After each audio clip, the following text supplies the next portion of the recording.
Welcome to the Christie Taylor Show. I'm your host, Christie Taylor. Super excited to still be celebrating Black music throughout the month of June. And I decided to go up the highway. If you're in Tennessee, that means you're going to the Ville, the 615.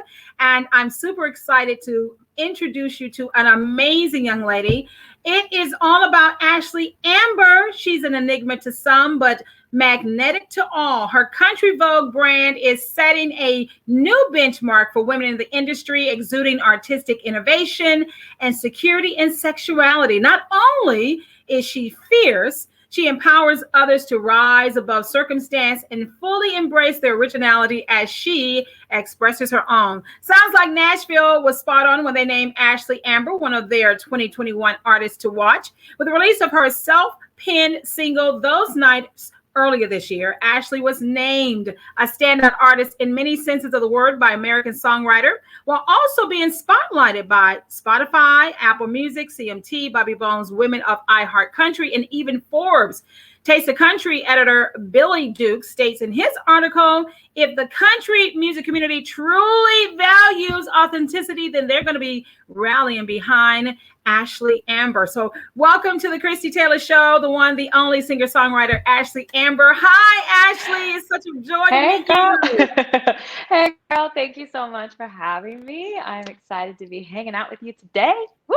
Oh, wow. This is so amazing. And first of all, just having a chance to do some additional background study on you. Wow. And I've been country voguing to your music.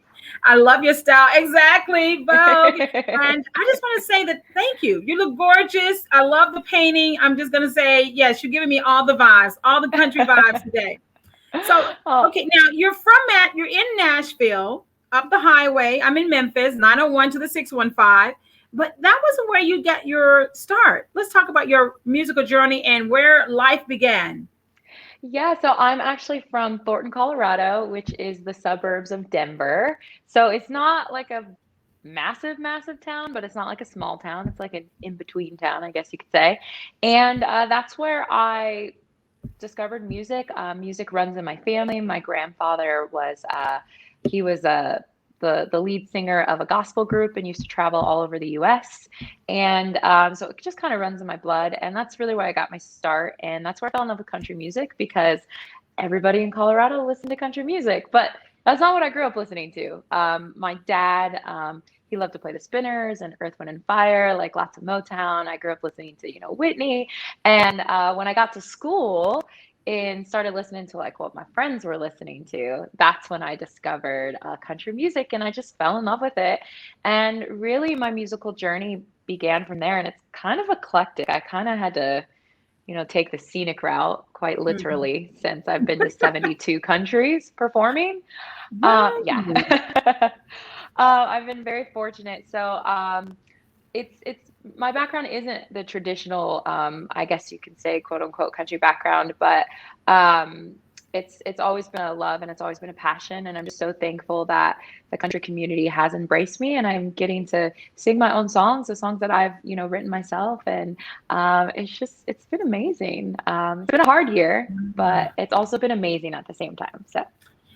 Ashlie, I did note in your, storyline that you said the 72 countries. Now, I didn't realize that you had traveled that extensively, but I did know that you actually have some theater background. You've done cruise ships and things of that nature. Let's talk about, from Colorado to the cruise ships to 72 countries, there's a lot you can share with us. So how did you do that? And when did you decide, like, this is going to be my life? Yeah, so I decided pretty early on that music was going to be my life. I was in high school. I was 14. And I was like, I'm not doing anything else with my life. I just want to sing. And I'd been singing since I was 6 years old, but I knew once I got to high school that I didn't want to do anything else. And basically, I was signed to an independent label right out of high school, but they wanted me to do like R&B and more hip hop, and it just wasn't the genre of music I wanted to do. It's also not really my voice. My voice is much more pop. It's much more of a lighter sound, and it much more easily fits into that country pop, light rock like category. And I was just really unhappy. So I actually walked away, from an independent independent deal.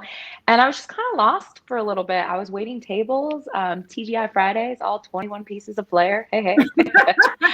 um, and I met a stranger at the time who's now a friend. And she was like, she heard me sing and she was like, girl, what are you doing working at TGI Fridays? And I was like, I don't know.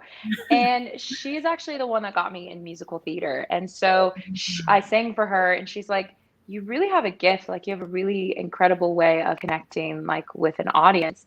She's like, I really think you should do musical theater. Do you have any background? I was like, I did a couple shows in high school, but not really my thing. I want to be a pop star. I want to be, you know, a recording artist. I want to do country and all this stuff. But I also wanted to get paid and I also wanted to just sing. So I started doing musical theater and I went to my first couple auditions that I completely bombed. I was so nervous, I could barely sing, but finally landed a role as Bonnie in Anything Goes. So it was very fun. It was a supporting, you know, the supporting female character in the show. And then from that moment on, I didn't stop working. I then went on to do Avenue Q and Rent and The Color Purple and Ragtime and Hairspray and Hair and just all kinds of really, really fun musicals, which then eventually led to cruise ships, which was random. I know, right? Yeah. So I ended up doing a show with these two girls that had just finished like a long like run on cruise ships. One had been doing it for like 10 years. The other one had been doing it for 5 years. And they both recently, one had recently gotten married and one had recently got engaged. So they were kind of transitioning out into, you know, I guess you could say that domestic life or however we call it. And they were like, why aren't you on ships? They would love you. Like they would hire you in 2 seconds. And I was like, really? And I asked them, I was like, what do I do? They're like, well, send in a video. And I did of a couple songs. And sure enough, I got a callback. And then 2 days later, I sent the callback material. And then 15 minutes or so after I sent my callback material, I got an offer for my first cruise ship job. Wow. And yeah, it was pretty crazy because they're like 9-month contracts and I wasn't expecting to get hired so quickly. And so that's a big decision. That's basically a year of your life that you're, you know, kind of giving up because you're traveling and you're in rehearsals, you're on the other side of the world, you're in different countries. But I did it and it was probably the best decision I ever made because how many people get to say that they've been to 72 countries? That's like, a lot. Performing. Right. Yeah. So I got paid to do what I love and to also see the world. And while I was doing that, I was just in the production cast. And then I got on board and I saw these headliners come in and, you know, these incredible solo acts that come in and perform these incredible shows by themselves. And I was like, hey, like, who are these people? I want this job. Like, what do I got to do to get this job? And somebody told me, and I love challenges. I love when people tell me I can't do something. And they're like, okay, you have to get an agent. You got to put a show together. It's got to be good. And good luck. You're a cast member. They'll never take you seriously. And I was like, okay, that's all I need is that. Okay. Exactly. And I put a show together, which is one of the things I'm internationally known for, which is my celebration to Miss Whitney Houston. Miss Whitney and Houston. Yes. Miss Whitney. And sometimes when I was doing that show, I was like, man, who put this show together? Why is it so hard? And I was like, that's me. Yeah, you gave yourself a real challenge. I did. But Whitney, she got me through such a hard time in life. My dad passed away when I was 12. He got sick when I was 11 and like 12 when I passed away. So 12 when he passed away. And Whitney is who I just gravitated to. And so I had this deep love for her and her music and also what she did for the Black community as far as she was the first like Black female pop icon that the world had ever seen. Like we had other icons, but she was a true pop icon. Like she crossed over into a market that, you know, we were not able to really cross into because of, you know, certain things. And I just loved her. And so I put the show together and then sure enough, people responded and I just built it with love and shared her story and my story. And all of a sudden, I landed with the #1 agency in the world for headline entertainment. And then I became, one of the top female headliners for Celebrity Cruises. And I was the first female ever to be offered a residency on board one of their ships. And I opened their brand new 1.2 billion ship and their brand new line of ships that have come out. And so I'm very proud. Yes, that is something to celebrate. When did that happen, Ashlie? That happened in 2018. I opened that ship, and then I did a year-long residency all of 2019, and got to do my Whitney Houston show in like this gorgeous, brand new, multi-million-dollar theater. Like I literally felt like Carrie Underwood and Beyonce all at the same time. Like it was awesome. And then because of that job and because of it's such a great gig, it allowed me to be able to financially back myself. So I then took all of my income and obviously invested in like property and things like that, but also invested into my career, invested into my branding, into, my music, into, production, and just everything that you need. Like, being an artist is expensive. It's expensive. It's very expensive. Yeah. And when you want to do it as an independent artist, but on a major level, the investment definitely is, is costly. And speaking of your branding, and I love the way that you have just followed your zen, you followed your path in such a gorgeous way. Of course, nothing's easy. There's a lot of the nicks and bruises that we don't necessarily share in the storyline, but you really did stay on path and stayed on ships, which was smart, because a lot of people don't understand that is a very lucrative industry and niche, and it gives you consistent, like Broadway or musical theater, which I actually have an undergrad in.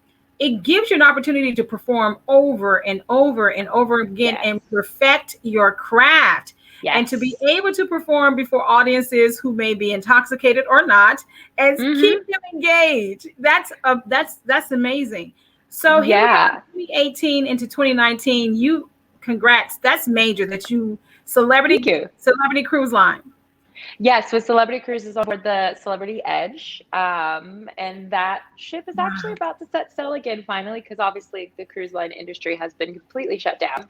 And the best thing about that is also ships is what led me to my manager. So my now manager, Don Ellis Gatlin, he was on board one of the ships I was performing on and saw the show and was just like, oh my gosh, like you're incredible, you're amazing, you're beautiful, you're so talented. Like I would love to work with an artist like you. And I was like, yeah, I, do this and I want to do my own music and all this stuff. And he's like, oh, well, I used to be Daryl and Don Ellis Gatlin, and, I'm related to the Gatlin brothers, and, I was signed to Sony back in the day. Which is major. Yeah. And he's got songs, plays with like Blake Shelton and, all kinds of stuff. So, I mean, he's incredible. But I kind of thought he was like, one of those people that was, just kind of talking and didn't really know anybody. So I just was like, okay, sure, whatever.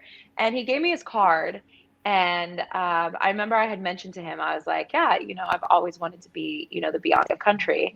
And he was like, that's a multi-million-dollar idea. And I was like, I know. And he gave me his card. For some reason, I decided to Google him. Most of the time, I don't necessarily do that, but something told me, all right, just look this guy up. And he was exactly who he said he was. And so I reached out. We kept in touch for about 2 years. And then I called him at the top of 2019, right as I was about to start my full year of residency, and was like, hey, this is what I got going on this year.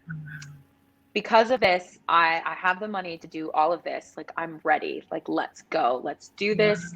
This is why we need to do this. I gave him some facts about like the industry and about just women in general in country music. And then on top of that, being a Black woman in country music. And he was just like, and he said, he's like, oh my gosh, I'm almost embarrassed for my own genre that like we don't have any.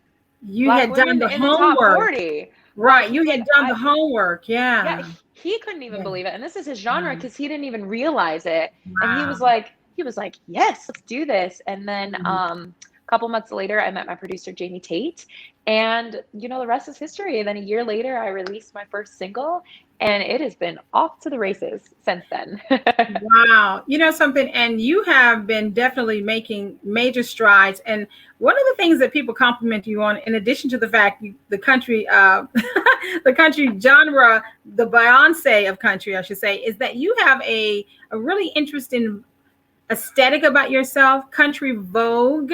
Yes. We want to talk about that when we come back. We'll be right back after this.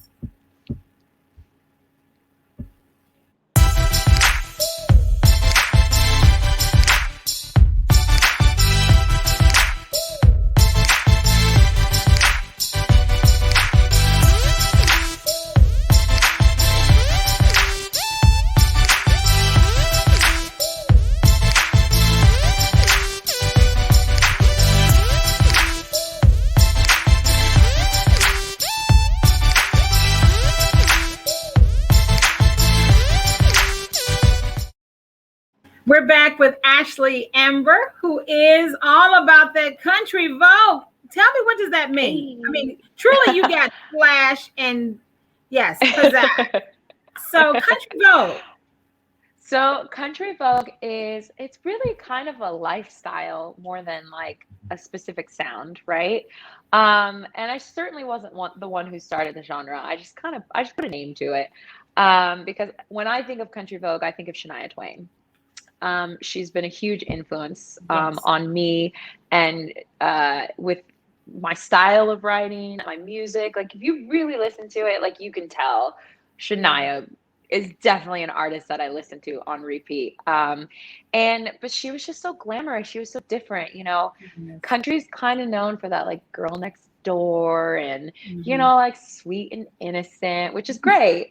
But like, which is great. It's awesome. But where's the sexy? Where's the, and she's like, hey, she's like, take me for what I am. Like, she's just like, you know, like, here I am. She's got her thigh-high boots. She's got her, you know, leopard print and her long jackets and showing cleavage and leg and all kinds of stuff.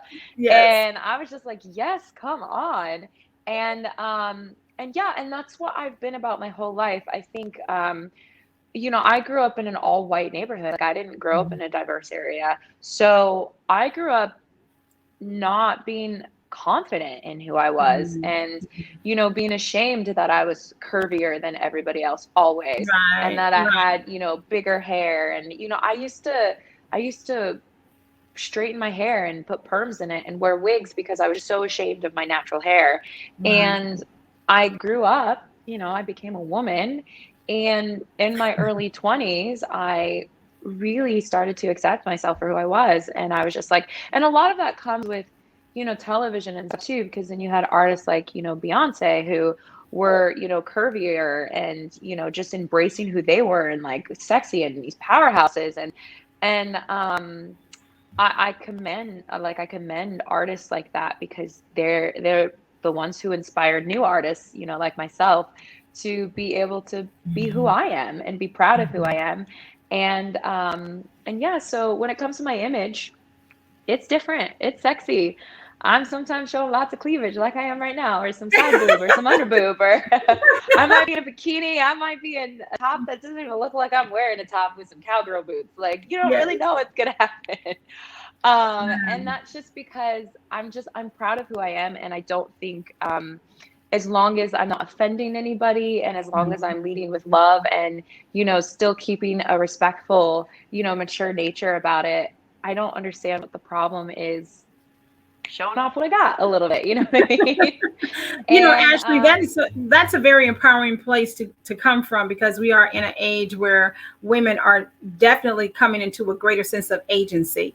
And I was very impressed, first of all, as you said, that you had invested your monies from your time abroad to invest in your look, your image, your website, your marketing, your strategy, to have done the homework that you could speak to a legend like your management and be able to say, this is what I want, this is who I am, and this is how I want to communicate to the world what I feel about music and about life and about love. And when I checked out your website, and first of all, I love the hair, and I love the fact that you even mixed in some cornrows. I was like, she's giving us all of, honey.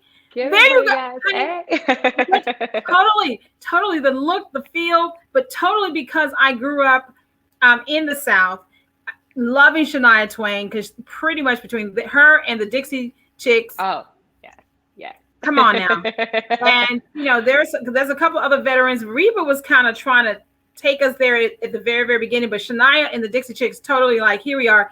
But Shania really did push the envelope for a lot of us, and we're like, yes, I can buy this, and I can feel it, and I hear it, and I'm really excited to see you in that lane, and not only just in that lane like some people have done, because Beyonce, going back to you being the Beyonce of country, when she performed a couple years ago, and there was a backlash because she rocked that song.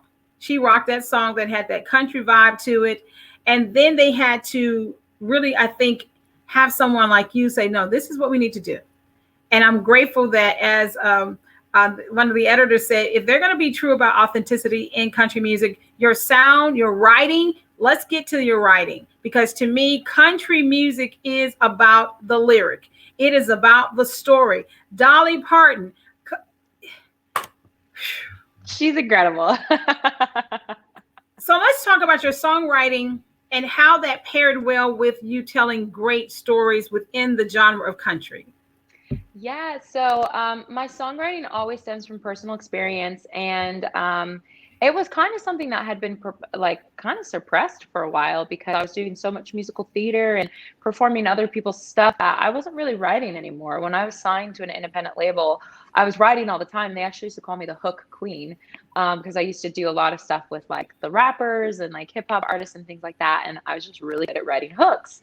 And then, life happens and you're performing all this other places, but it was so great. One of the positive things about COVID, it allowed me to recenter, and it allowed me to have the time and the freedom, to get back to my roots and able to share my stories. And the thing that I always loved about country is that it's so relatable. The lyrics are very relatable. It's very literal genre of music. Like, it's just fun. It's quirky. A lot of the times it doesn't take itself over like too seriously. And that's what I love about it. And that's why, Shania Twain and like Faith Hill and the Dixie Chicks, like that's why they were so successful, because they were at a time when music was just fun. Like they were all about that girl power. Like, you had Faith Hill with This Kiss, into the motion, this kiss. Like, you know what I mean? And then you had Shania Twain like, man, I feel like a woman, or that don't impress me much. Like just so, and then you had, the Dixie Chicks, cause Earl had to die. Like, you know what I mean? Like such clever, like fun, quirky lyrics. And that's what I write about. Like my lyric is, don't get me wrong, I have really important things to say and I have some deeper songs, but I think it's important, especially right now. The world we've been through a lot, and this has been a really difficult time. And I think, I like to keep things positive. I watch a lot of positive movies, like, because I'm an overly optimistic person. And I think that shows with like kind of what I surround myself with. And that's how I like to write my music. I just want it to be fun, not mindless, but just fun, like lighthearted and just feeling free. And, to me, that's what country music is. And I know it sounds crazy because it has been so difficult for Black artists in country music, but I feel like this is the one genre that I actually get to truly be myself. Is that crazy? Isn't that, no, that's not crazy at all, because many of us grew up listening to country, singing country, Charlie Pride. I mean, the list is long. The industry just did not provide the platform, but we some diehard country singers around here, child. Oh yeah, and the platform is changing. Like country music realizes, like, oh, wait a second, like, hold on, and they really are trying to change. It's going to take a while, you know, to see all of that change. But the point is that they realize it and they are trying to do something about it, because here I am, an official CMA member. So hey. And speaking about your amazing storytelling, you have a new single that I want them to just check out a few seconds of. Yeah.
I have been vibing to that song, Ashlie. I just want you to know, like, the storytelling. First of all, the look. I love the look. First of all, thank you. Beautiful. Open road. Let's go. The look is fabulous, and the song, the storytelling, the voice is amazing. So, wow. So truly, thank you so much. Anything that you want us to know that you're working on for the rest of 2021 and 2022? What are those goals? Man, there's so much stuff. Okay, let's say it like this. What can you share with us? Because I know certain things is like NDA. Right, yes. There are some things that are happening in 2022, but I can't talk about those yet. But it's like really, really exciting, and I'm just so thankful for my team and what we've been able to accomplish in such a short amount of time. So I can't wait to share that with you guys. So that will be coming soon. So make sure you guys follow me on social media and things like that, because I'll keep you guys posted on all of that stuff. But the most current thing that's coming is I actually am getting my very first debut, my debut on CMT with my music video for Open on July 5th. So I am super excited about that. So you guys can check that out on CMT. And then, of course, I have a couple new singles coming out this year, including an original Christmas song that I'm really excited. And that was produced by Jimmy Nichols, who's on like every single platinum, multi-platinum Carrie Underwood record. So I'm really, really excited. It's just such good stuff. More music videos, more lyric videos, lots of content. But I think the biggest thing is that CMT premiere, because, you know, like I said, I'm officially a part of the, you know, Country Music Associations now, which recently just happened, because you have to meet certain criteria in order to be accepted. And to now get my debut on CMT, it's like, you know, I'm officially a part. They can't take it back. Like,